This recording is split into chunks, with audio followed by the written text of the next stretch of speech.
नमस्कार दोस्तों, मैं हूं संजय राजन। लोकसभा सीटों पर मतदान की प्रक्रिया 1 जून को पूरी हो गई थी।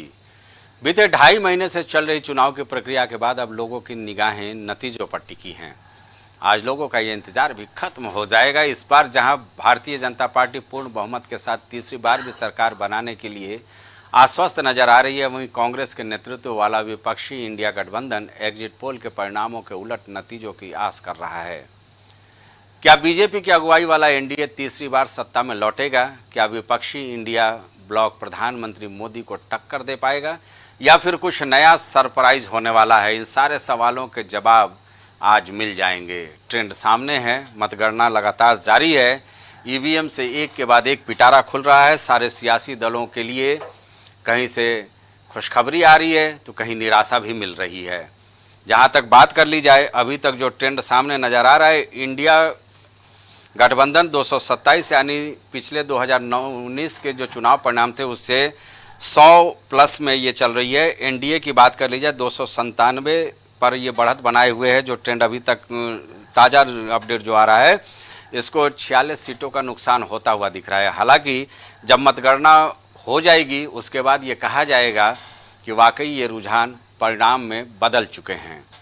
निश्चित तौर पर ये कहा जा सकता है कि बहुत बड़े जो दिग्गज नेता थे उनको निराशा मिलती हुई नज़र आ रही है। जहां तक हम बात कर लें आपको, तो यादव परिवार, उत्तर प्रदेश में परिवारवाद का लगातार जिस तरह से सवाल खड़े किए गए थे, 5 सीटों पर उत्तर प्रदेश का यादव परिवार आगे चल रहा है। तृणमूल कांग्रेस को पश्चिम बंगाल में अच्छी बढ़त मिलती हुई नज़र आ रही है। इस तरह के तमाम समीकरणों को साधने की हम कोशिश करेंगे। हमारे साथ एक बेहतरीन पैनल जुड़ चुका है। चलिए हम सबसे पहले स्वागत कर लें ललन राय जी का। ये पूर्व मंत्री हैं समाजवादी पार्टी के, हमारे साथ इस चर्चा में जुड़े हुए हैं। केसी जैन साहब, आवाज़ आ रही है आप तक? केसी जैन साहब बीजेपी का पक्ष रखने के लिए हमारे साथ मौजूद होंगे। स्टूडियो में मयंक त्रिवेदी जी हमारे साथ मौजूद हैं, आपका भी बहुत बहुत स्वागत है। और राजेश आनंद हर चर्चा में हमारे साथ रहते हैं। इस चर्चा को आगे बढ़ाने में हम आपका भी स्वागत करेंगे। बहुत बहुत स्वागत है राजेश जी। सबसे पहले चर्चा की शुरुआत आप ही से।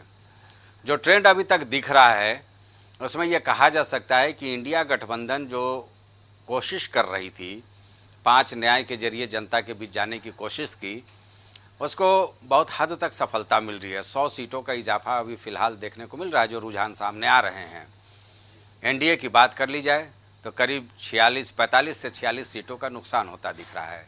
आगे क्या कुछ आकलन आपका?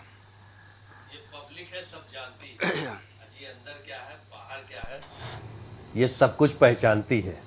ये चाहे तो सर पे बिठा ले और चाहे तो नीचे फेंक दे। ये पब्लिक है, सब जानती है।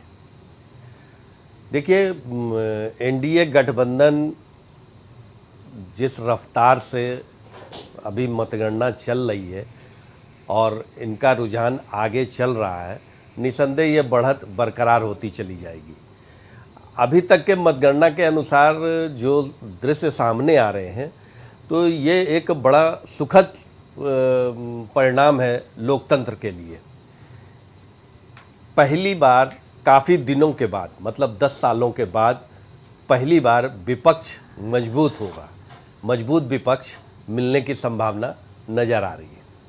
हालांकि एनडीए गठबंधन जो है वो पूर्ण बहुमत के साथ सरकार बनाने के लिए दिखाई दे रही है।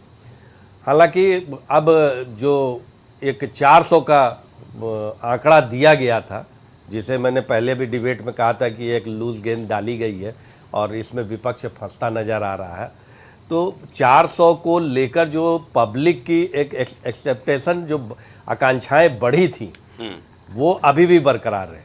सुबह से कई फ़ोन हमारे पास भी आए जो कि भाई वो 400 का क्या हुआ, हम लोग 400 पार कर रहे हैं कि नहीं कर रहे हैं।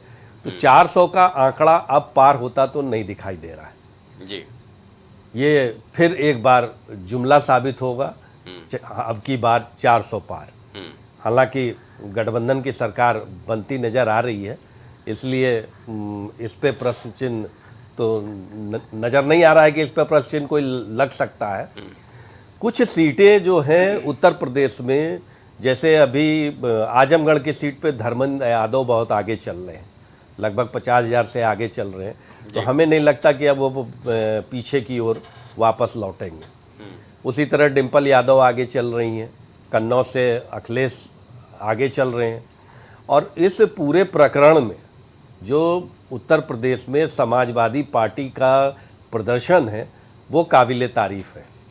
जी। और इसमें कांग्रेस का जो सहयोग मिल गया तो इसकी भरपाई जो है, बेनिफिट कह लीजिए, ये समाजवादी पार्टी ने उठाई है।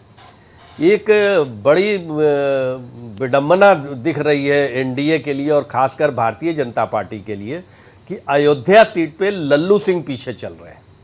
जी।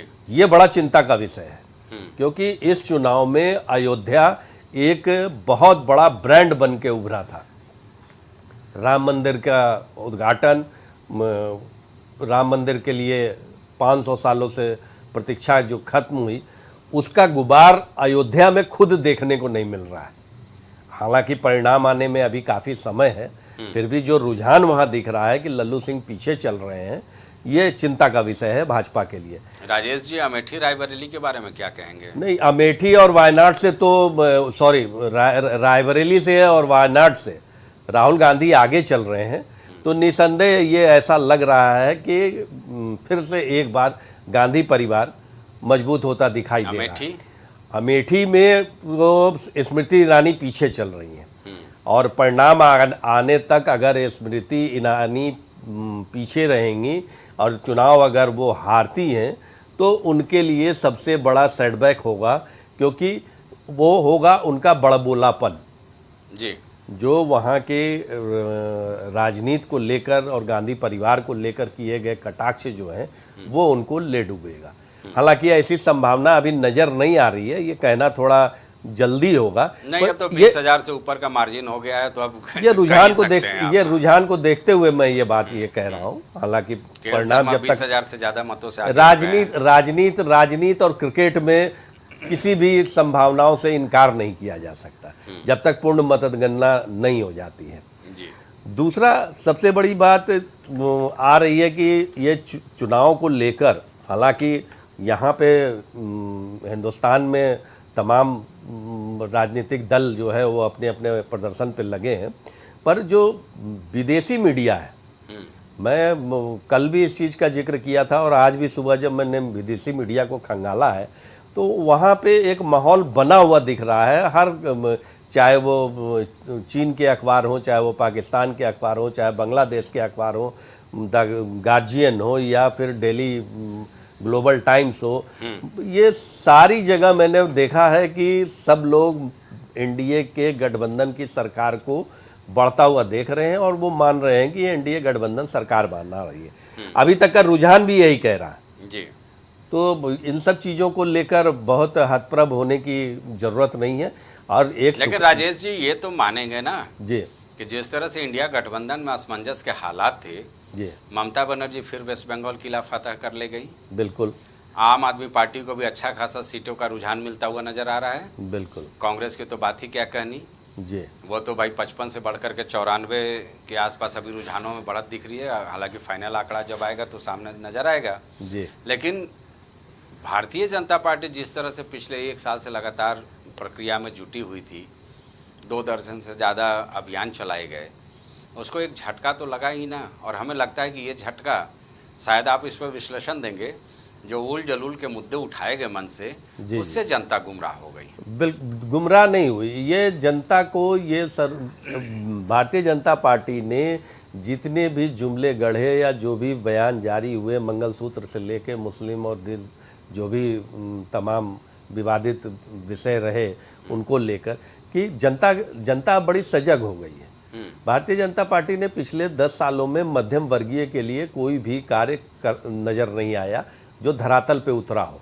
योजनाएं बनी होंगी, काम हुआ होगा, पर मध्यम वर्गीय को दरकिनार करना शायद यही इस अभी के मतगणना का परिणाम है जो भारतीय जनता पार्टी को नुकसान पहुंचा रही है। क्योंकि पार्टी ने कभी भी मध्यम वर्गीय वर्ग जो है उसको हमेशा से अपना काडर मानती रही है। हालांकि पीछे की राजनीति अगर आप उठाकर देखेंगे तो कांग्रेस मध्यम वर्गीय परिवार की वजह से ही हमेशा सत्ता में बरकरार रही। ठीक है। बीजेपी ने इसको थोड़ा सा कैसी नज़रअंदाज। जैन साहब, भाई हम लोग तो सोच रहे थे कि 350 के ऊपर ही चर्चा करेंगे, लेकिन अभी फ़िलहाल जो रुझान दिख रहा है साफ तौर पर आप प्राइम टीवी पर देख रहे होंगे 293 का रुझान आपके पक्ष में दिख रहा है। हालांकि बहुमत के करीब आप पहुंच चुके हैं, लेकिन इंडिया गठबंधन भी पीछा कर रही है, 229 पर है, अदर्स 21 हैं।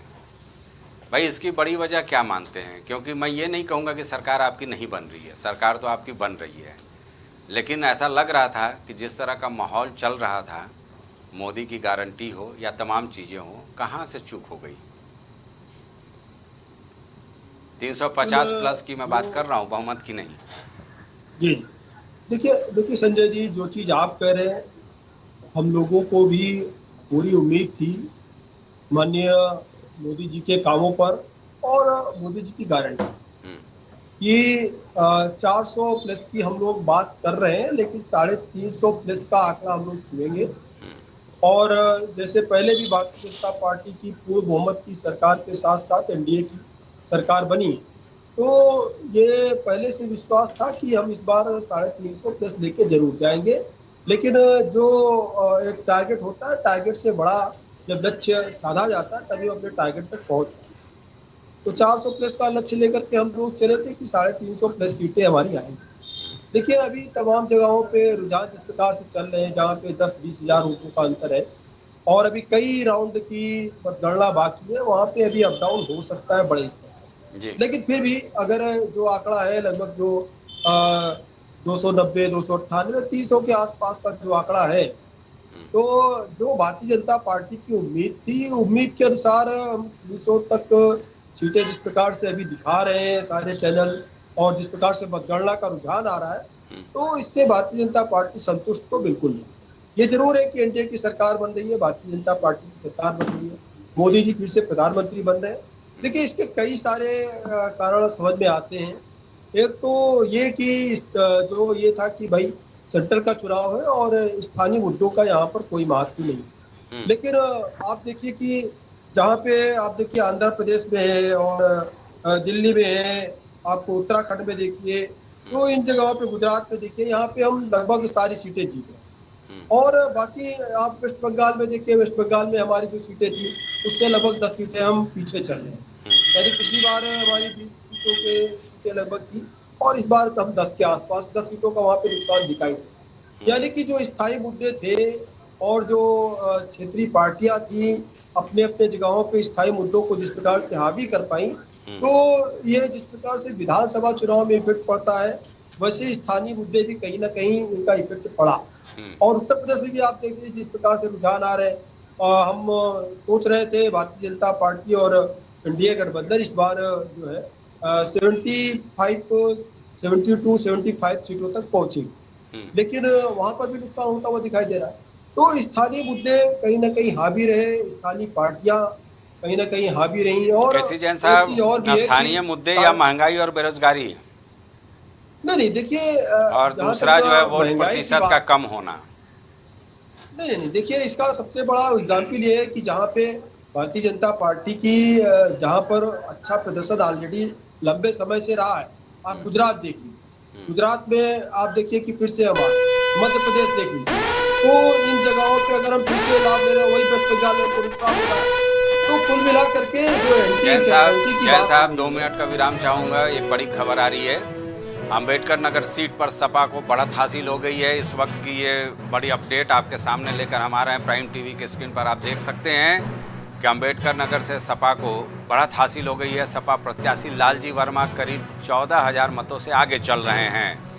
ये बड़ा अपडेट है क्योंकि समाजवादी पार्टी की तो उत्तर प्रदेश में जैसे लॉटरी लग गई है, दूसरे स्थान पर बीजेपी के रितेश पांडे चल रहे हैं। जाहिर सी बात है, कई ऐसी सीटें हैं जहां अप्रत्याशित परिणाम देखने को मिल रहा है। यूपी के सियासत में अखिलेश यादव ने किया बड़ा फेरबदल। ये बड़ा अपडेट हम आपको दिखा रहे हैं। निश्चित तौर पर प्राइम टीवी पर आप देख रहे हैं 2024 का चुनाव अखिलेश के लिए राहत देने वाला है। ये कहा जा सकता है कि विधानसभा चुनाव यादव परिवार में रार के बाद पहला अखिलेश का परीक्षा था। उसमें भी अच्छा खासा विधायक लेकर के आए। वो आजमगढ़ में सपा धर्मेंद्र यादव करीब 6,294 वोट से आगे हैं। बलिया से सपा के सनातन पांडे 5163 वोट से आगे चल रहे हैं। यह भी बड़ी खबर है। बलिया को लेकर के हमने पहले भी अपने रिपोर्टर से जब अपडेट लिया था तो उसका कहना था कि सनातन पांडे वहां पर जीत सकते हैं। बाराबंकी से कांग्रेस के तनुज पुनिया 21,363 मतों से आगे चल रहे हैं। ये बड़ी खबर है बाराबंकी से। यहाँ पर जो वीडियो कांड हुआ था उसके बाद बीजेपी ने प्रत्याशी बदल दिया था, संभवतः उसका असर साफ तौर पर देखने को मिल रहा है। तनुज पुनिया पीएल पुनिया के बेटे हैं। जाहिर सी बात है सपा के जियाउर रहमान वर्क 14,633 वोट से आगे चल रहे हैं। यह भी बड़ी खबर आपको हम बता दे रहे हैं।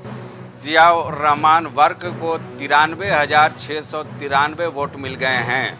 ये बड़ा अपडेट हम आपको बता रहे हैं। बीजेपी के परमेश्वर लाल सैनी को 79,060 वोट मिले हैं। अभी तक गणना जारी है। काउंटिंग का ये अपडेट हम आपको बताने जा रहे हैं। बीएसपी के सौलत अली को 35,157 वोट मिले हैं। ये बड़ा अपडेट आप देख रहे हैं प्राइम टीवी के स्क्रीन पर सीधे। 2024 का चुनाव अखिलेश के लिए राहत देने वाला है निश्चित तौर पर।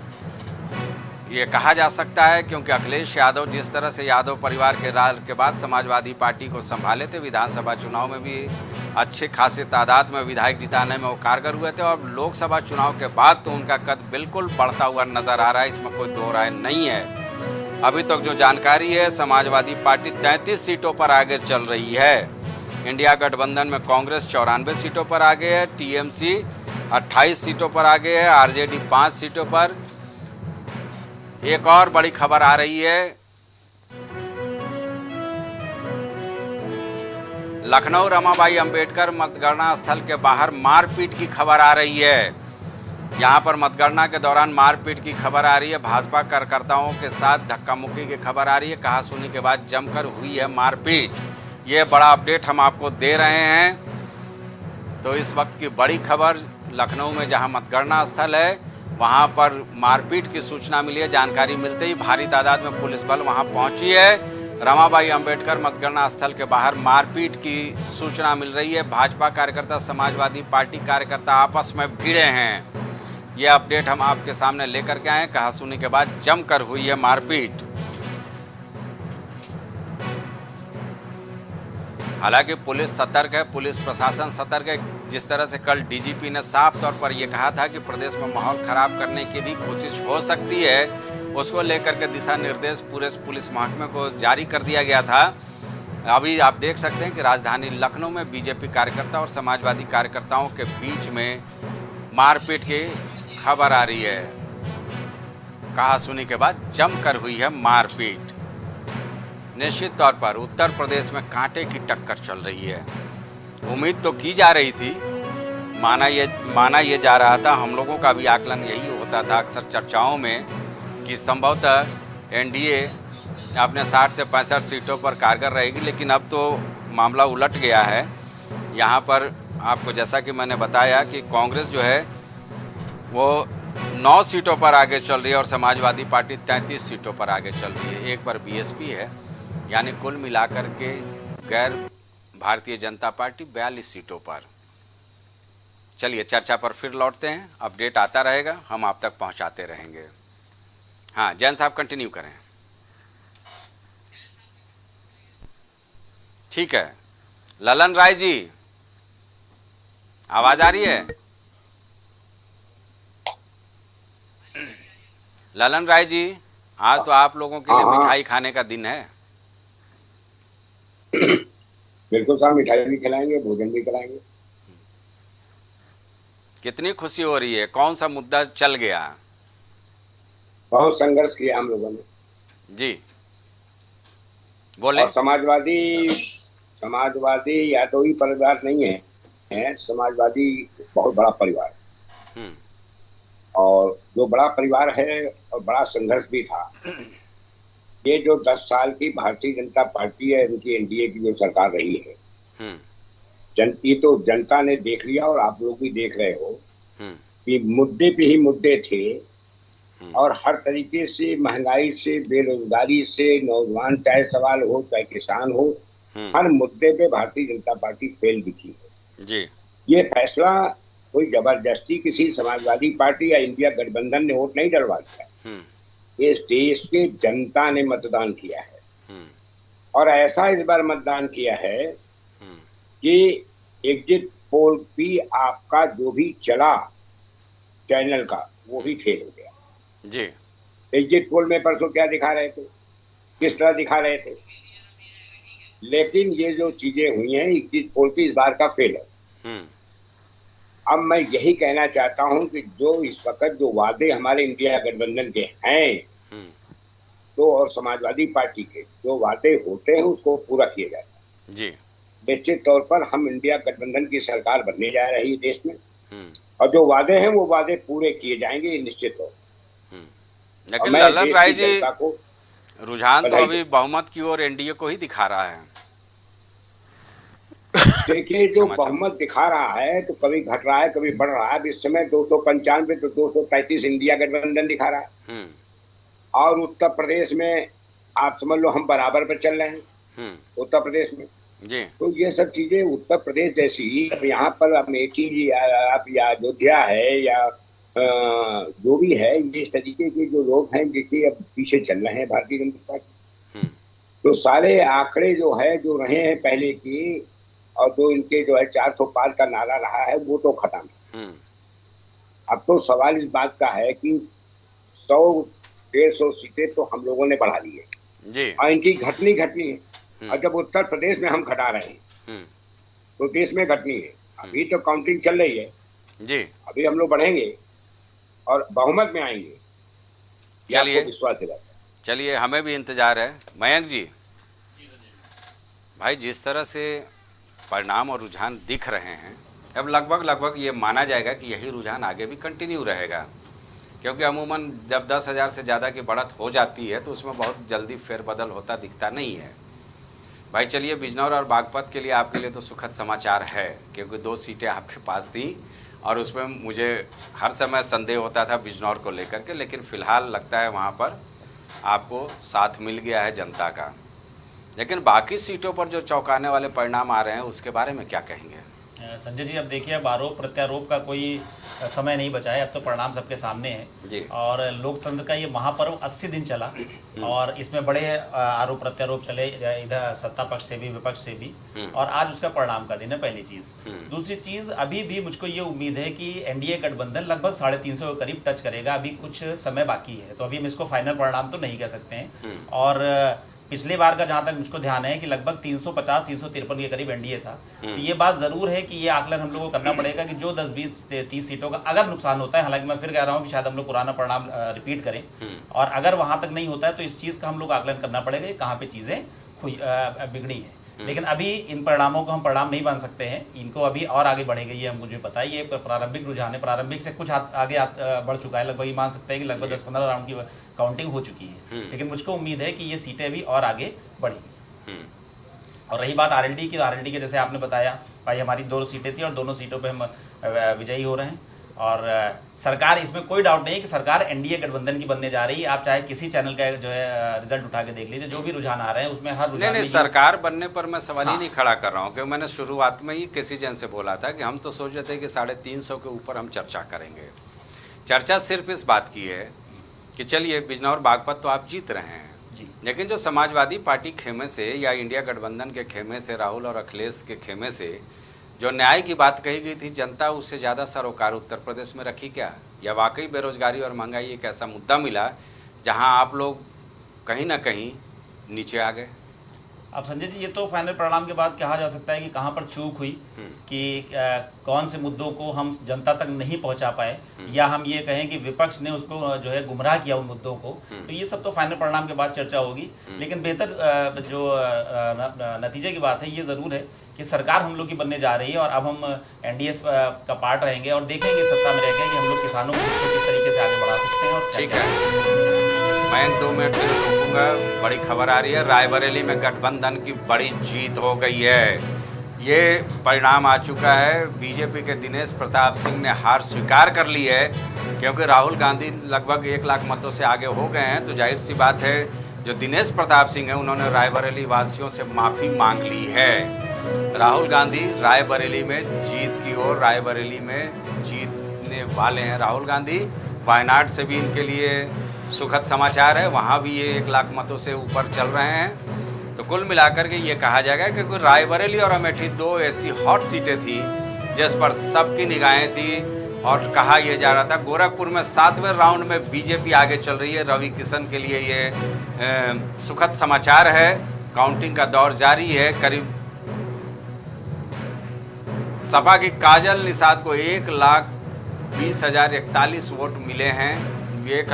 बीजेपी के रवि किशन आगे चल रहे हैं। बीजेपी के रवि किशन 19,693 वोटों से आगे चल रहे हैं। गोरखपुर से ये खबर आ रही है, वहाँ से काजल निषाद पीछे चल रही हैं, क्योंकि गोरखपुर के लिए कहा जाता है कि यहाँ पर मठ का जो आदेश निर्देश होता है, जो इशारा होता है, वही प्रत्याशी जीतता है। तो ये जलवा एक बार फिर कायम है। मुख्यमंत्री योगी आदित्यनाथ का ये क्षेत्र है। काजल निषाद को अभी तक करीब 1 लाख मत हासिल हुए हैं। तो गोरखपुर से रवि किशन एक बार फिर जीत की ओर बढ़ते हुए नजर आ रहे हैं। प्रदीप जी, चेहरे पर आपके मुस्कान है आज। अमेठी रायबरेली को लेकर के तमाम तरह की चर्चाएं हुई थी। 2019 में केवल 1 रायबरेली सीट आप जीतने में कामयाब हुए थे। इस बार तो 9 सीटों पर आप आगे चल रहे हैं साहब। नहीं, देखिए रंजन भाई, अभी रुझान है, अभी समय आने दीजिए। अब तो इससे भी आगे हम जाएंगे और इंडिया गठबंधन सरकार बनाने जा रहा है। और इसलिए सरकार बना जाए, इस सरकार वर्तमान सरकार का जो अहंकार है और जितना झूठ बोला है देश की जनता के साथ, वो लगातार हिंदू मुसलमान पाकिस्तान कब्रिस्तान पर लगे रहे, लेकिन ये देश डटा रहा महंगाई पे, ये देश डटा रहा बेरोजगारी पे, ये देश डटा रहा आपके झूठ पर, निश्चित तौर पर किसानों की आय दुगनी करने पर डटा रहा। इन मुद्दों पर ये देश डटा रहा। और उत्तर प्रदेश में कम से कम हम ये मान सकते हैं देश के प्रधानमंत्री का और एनडीए गठबंधन का लगभग सफाई की स्थिति है। और ये जनादेश है कि ये बता रहा है कि आपने जिस तरीके से अराजकता फैलाई है, जिस तरीके से आपने उत्तर प्रदेश के नौजवानों को गुमराह किया है, उत्तर प्रदेश के किसानों को गुमराह किया है, और महिला सुरक्षा के नाम पर आपने जिस तरह के षड्यंत्र रचे हैं, इसका परिणाम है। और देश के युवाओं ने, देश की आवाम ने, प्रदेश की आवाम ने आपको परिणाम दिया है। अमेठी पे किस तरह की अहंकार भरे शब्दों का प्रयोग कर रहे थे। आदरणीय राहुल गांधी जी के लिए इनके नेता इनके देश के प्रधानमंत्री हों, इनके बड़े बड़े नेता हों, इन्होंने किस तरह के अपशब्दों और अमर्यादित शब्दों का प्रयोग किया। देश की जनता ने जवाब दिया, अमेठी की जनता ने जवाब दिया, रायबरेली की जनता ने जवाब दिया, वायनाड की जनता ने जवाब दिया कि आप इस तरह की अमर्यादित टिप्पणी किसी भी नेता के लिए नहीं कर सकते। और आप भी इसका परिणाम आपके सामने है। निश्चित तौर पर हम ये कह रहे हैं कि अभी ये रुझान है, आने वाले समय में 2 घंटे के अंदर आप ये देखिएगा इंडिया गठबंधन की सरकार बनने जा रही है। और हमने जो फैसले लिए हैं, हमने जो अपना संकल्प पत्र दिया, हमने जो अपना न्याय पत्र दिया है, उस पर पहले दिन से हम अमल में लाएंगे। और हम देश के नौजवानों से वादा करते हैं आपकी पहली नौकरी पक्की होगी। देश की महिलाओं से वादा करते हैं कि आपको पहले साल 1 लाख रुपए मिलेगा। ये हम वादा करते हैं और निश्चित तौर पर वादा करते हैं। चलिए, अब तो मतगणना शुरू हो गई है, अब दावों का दौर खत्म हो गया। राजेश जी, बिहार और पश्चिम बंगाल की बात कर ली जाए। बिल्कुल 2 अहम राज्य होंगे। पश्चिम बंगाल का जिक्र मैं सिर्फ इसलिए कर रहा हूँ कि वहाँ ममता बनर्जी की जो रणनीति थी, जब ममता बनर्जी कांग्रेस से नाराज़गी की बात करती थी तो एक जानकार थे वहाँ के पश्चिम बंगाल के वरिष्ठ पत्रकार, उनसे हमने पूछा तो उनका साफ तौर पर करना था कि ये ममता बनर्जी की सिर्फ स्ट्रेटजी है। वो कांग्रेस को अगर यहाँ नीचा नहीं दिखाएंगे तो उसके वोट बैंक खिसक जाएंगे। उस रणनीति में ममता दीदी तो कामयाब हो गई भाई। बिल्कुल। और बिहार की बात कर ली जाए, नीतीश कुमार एनडीए के पार्ट बने, क्या कुछ रहा। इंडिया गठबंधन के सुपर संयोजक थे एक समय में, उनका साथ छोड़ करके वो चले गए, लेकिन तेजस्वी का भी जलवा कायम रहा। बिहार में जिस तरह से 2019 में सुपड़ा साफ था, इस बार कम से कम मैं देख रहा था कि आरजेडी 5 सीटों पर तो है वहाँ। मैं पहले पश्चिम बंगाल को ले लूँ जी, तो वहाँ खेला हो गया। ममता दीदी ने खेला किया है जी। जो उनकी चुनावी रणनीति रही, वहाँ पे इंडी गठबंधन के साथ चुनाव न लड़ना, ये उनके लिए पक्ष में अभी परिणाम आने तक क्लियर हो जाएगा कि ये उनका फ़ायदा रहा जी। वहाँ पे उन्होंने कांग्रेस को ही टारगेट किया। टारगेट इसलिए किया कि बीजेपी का जो वोटर था वो तो बीजेपी के साथ था, पर वहाँ पे कांग्रेस भी एक धड़ा ऐसा था जो पुराने कांग्रेसी जिसको कह लीजिए, जी। जिन्होंने कम्युनिस्टों के साथ प्रतिद्वंद्विता दिखाई थी और लड़ाई लड़ी थी, क्योंकि बंगाल में बहुत सालों तक कम्युनिस्ट का शासन रहा। उसको परास्त कर ममता दीदी सरकार बनाई थी। हालांकि वहाँ पे चुनाव जो है वो सांप्रदायिक मुद्दा काफ़ी रहा, और इस बात का साफ संकेत है कि बंगाल की जनता ममता के साथ है। बिहार पे आएंगे तो बिहार में एक बड़ा उलटफेर हुआ पीछे विधानसभा के चुनाव में, जब नीतीश जी ने राजद को छोड़ के दामन थामा भाजपा का। ऐसी संभावना व्यक्त की जा रही थी कि जनता दल यू के कुछ विधायक पार्टी से अलग होकर भाजपा में शामिल होने के लिए तत्पर थे, क्योंकि पिछले विधानसभा के चुनाव में भाजपा की जो छवि उभर कर आई थी वो बहुत बड़ी तादाद में लोग भाजपा की ओर आकर्षित हुए थे। अब उसका कारण जो भी रहा हो, डर रहा हो या राजनीति की भविष्य को देखते हुए रहा हो, नीतीश जी वापस भाजपा के गठबंधन में आए, जिसका नुकसान जनता दल यू को हुआ, नीतीश की पार्टी को हुआ। वहाँ राजद भी बढ़ी है और भाजपा भी बढ़ी है। अभी कल जो है वो नीतीश कुमार दिल्ली पहुंचे थे, प्रधानमंत्री से उनकी मुलाकात हुई।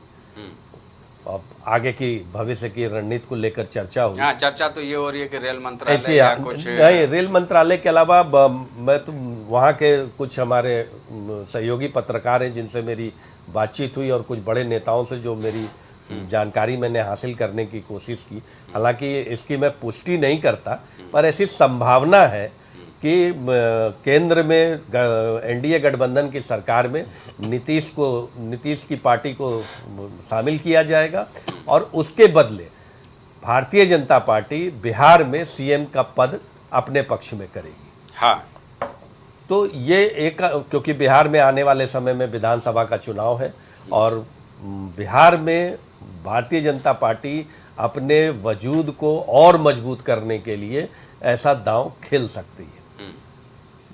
उधर महाराष्ट्र की भी बात अगर हम करें तो वहाँ से भी एक संभावना उभर के निकल के आई है, और राजनीतिक गलियारों में इसकी बड़ी चर्चा है कि उद्धव ठाकरे फिर से वापस एनडीए गठबंधन में शामिल होंगे, क्योंकि हिंदुत्व वहाँ का मुद्दा होगा।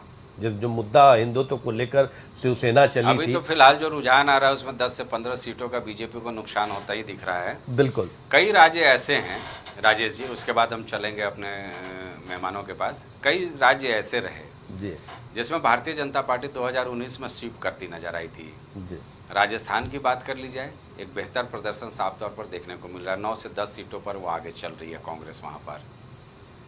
हालांकि हिमाचल प्रदेश में अभी 4 की 4 सीटों पर भारतीय जनता पार्टी आगे चल रही है। दिल्ली की बात कर ली जाए, वहाँ भी चांदनी चौक सीट पर कांग्रेस प्रत्याशी आगे चल रहे हैं, जेपी अग्रवाल। वो भी लगभग जीत की ओर बढ़ते ही नज़र आ रहे हैं।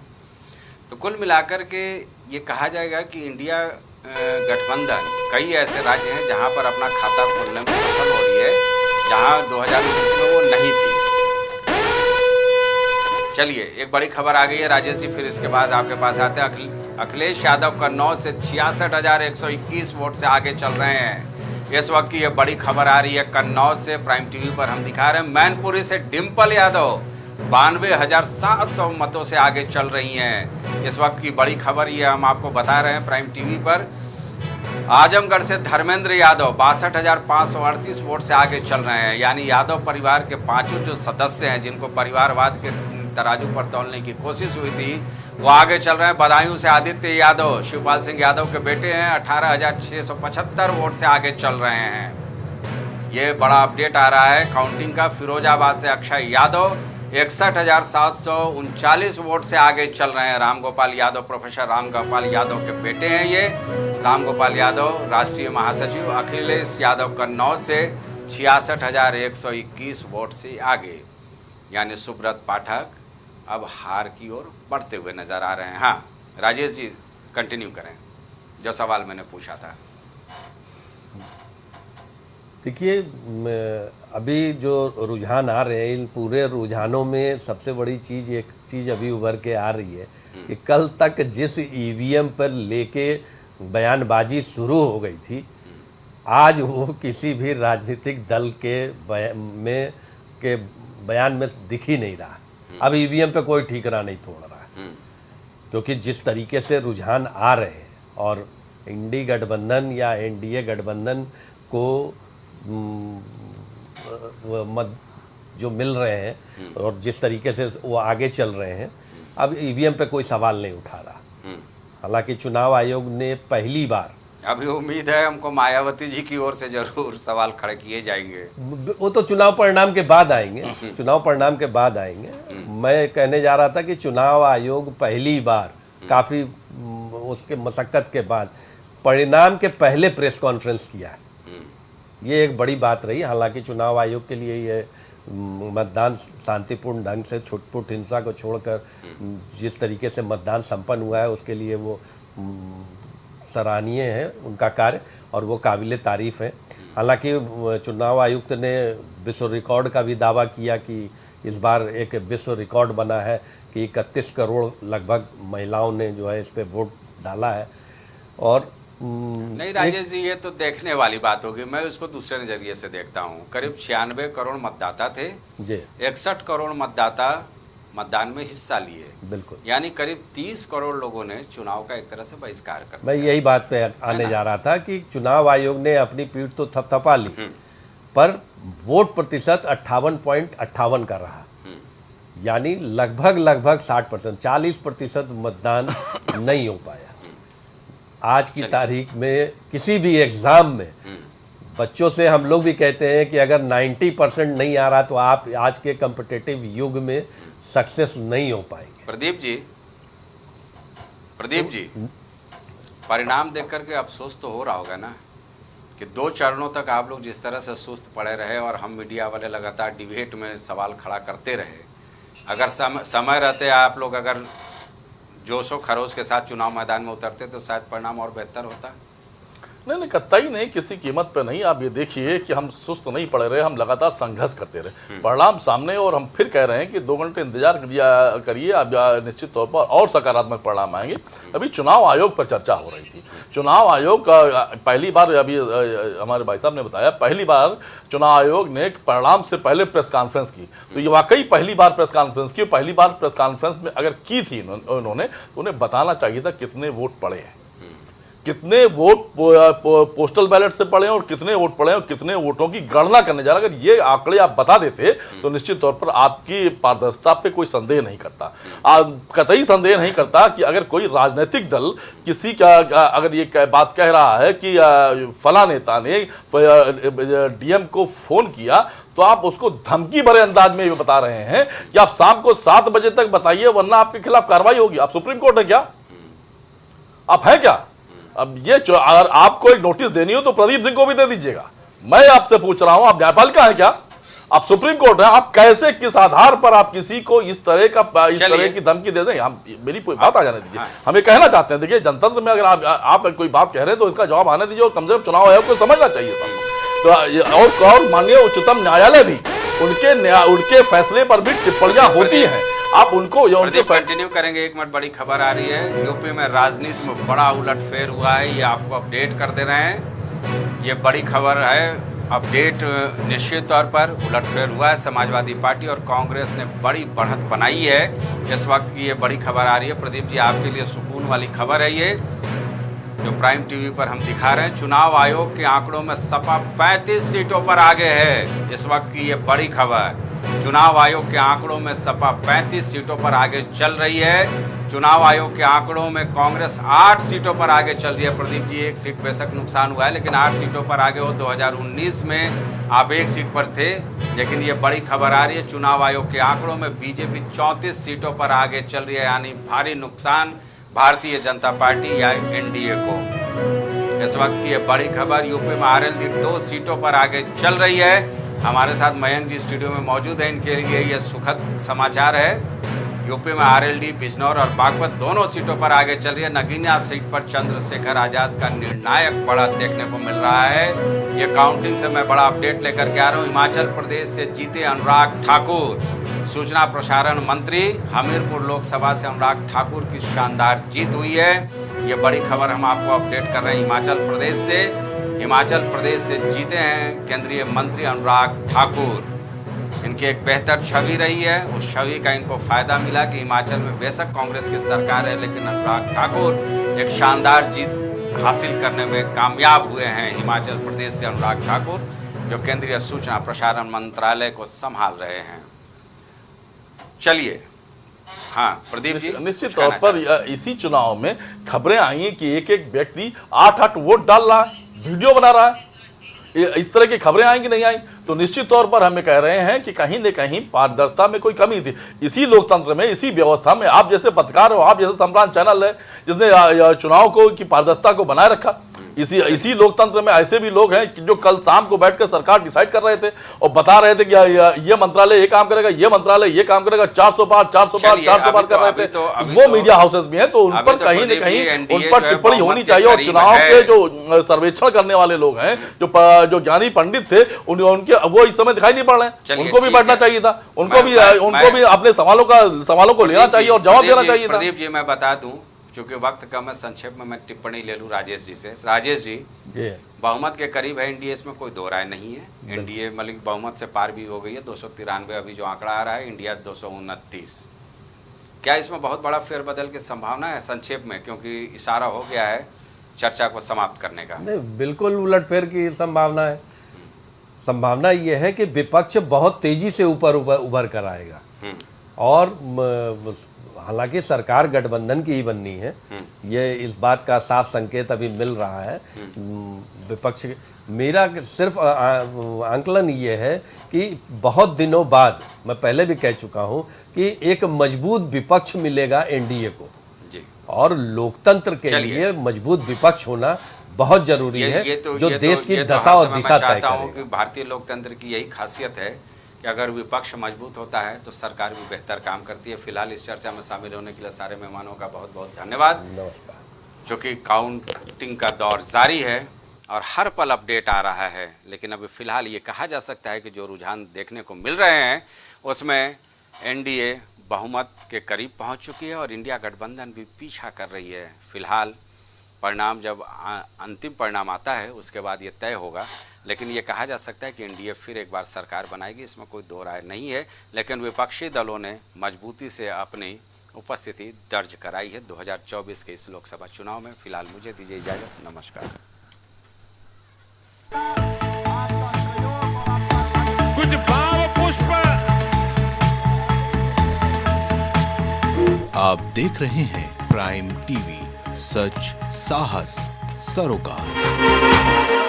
MGM Hospital and Research Center, Advanced Neuro and Spine Surgery Center। आपका स्वास्थ्य ही हमारी प्राथमिकता। पता Jhalwa, Prayagraj. M planet digital world लेकर आया है इलेक्ट्रिक स्कूटर की दुनिया में नई क्रांति। बेहतर कंफर्ट, आधुनिक सुविधाओं से लैस रोड का नया बादशाह। इलेक्ट्रिक स्कूटी अपनाए, प्रदूषण को कहे बाय बाय। पता प्रोफेसर कॉलोनी, कमला नगर, आगरा। मस्तिष्क मनोरोग, नस एवं नशा मुक्ति के विशेषज्ञ डॉक्टर राकेश पासवान। पता Sitaram hospital, Darbhanga colony, Lowther road, Prayagraj. करी भोजपुरी के पहला story telling mobile app Yayavari via Bhojpuri play store से, और डूब जाएं दुनिया भर के कहानियन के अद्भुत सागर में आपन भाषा भोजपुरी में। यायावरी वाया भोजपुरी, कथा कहानी आपन बानी। बच्चों के उज्जवल भविष्य के लिए चुने आदर्श जनता विद्यालय, गोला कस्ता रोड, उमरपुर, लखीमपुर खीरी। एडमिशन के लिए आज ही संपर्क करें। शिक्षा जीवन सार्थक करता, यही मंत्र है मूल्य। शिक्षा की ही ज्योति जलाता बाल मंदिर हाई स्कूल। बच्चों के सुनहरे भविष्य के लिए आज ही चुने Bal Mandir high school. Jabalpur road Deori, जिला Raisen. Admission open. Cosmo laser dental clinic and dental implant centre जो देता है आपको वर्ल्ड क्लास की बेहतरीन डेंटल सुविधाएं। पता प्रथम तल, वृंदावन टावर, ऑपोजिट होटल जेके palace, civil lines, Prayagraj, Uttar Pradesh. संपर्क करें 3938822172। ग्वालियर शहर का जाना माना पैलेस, शानदार फैसिलिटीज और एयर कंडीशन रूम्स की अवेलेबिलिटी। तो देर किस बात की, आज ही संपर्क करें जनकपुरी पैलेस और श्री राम इवेंट, जनकपुरी प्लाजा, दाने बाबा रोड, शताब्दीपुरम, ग्वालियर। सालों से लोगों की स्वास्थ्य का रखा ख्याल, लोगों को जिनसे मिलता है बेहतर उपचार। Doctor Shri Krishna Singh Yadav, consultant physician, जिला चिकित्सालय के सामने, रोशन कुटीर, मुरैना। फिजियोथेरेपिस्ट नजमा खान की फिजियोथेरेपी के माध्यम से पाए पुराने से पुराने दर्द से तुरंत निजात। सीरा best health care happy family, पता डोंगरपुर नहर, MS रोड, कैलारस, मुरैना, मध्य प्रदेश। दशकों से प्रयागराज के विश्वसनीय शैक्षणिक संस्थानों में से एक वैभव क्लासेस, जहां मिलता है शिक्षा का बेहतर एनवायरनमेंट अनुभवी शिक्षकों के साथ। पता near auto sales building, civil lines, Prayagraj. babasahebshadi.com ये पोर्टल वेबसाइट शादी विवाह के रिश्तों के लिए ये बहुत ही भरोसेमंद और बेहतरीन पोर्टल वेबसाइट है। अभी तक बहुत सारे लोगों ने इस पर भरोसा किया है और मनचाहा रिश्ता पाया है। ये पूर्णतः सुरक्षित है। आप आज ही अपना निशुल्क पंजीकरण कराएं और मनचाहा रिश्ता पाएं। गोयल सुपर स्पेशलिटी हॉस्पिटल आपके लिए लेकर आया है world class heart care facilities, जहां होता है हार्ट समेत सभी बीमारियों का बेहतर इलाज। संपर्क करें अयोध्या रोड, चिन्हट, लखनऊ। माँ सरस्वती शिक्षण संस्थान मदुरी, राजकीय मान्यता प्राप्त विद्यालय, जहां होता है भविष्य निर्माण। एडमिशन के लिए आज ही संपर्क करें और अपने बच्चों को दिलाएं बेहतर शिक्षा। जिला खीरी, उत्तर प्रदेश।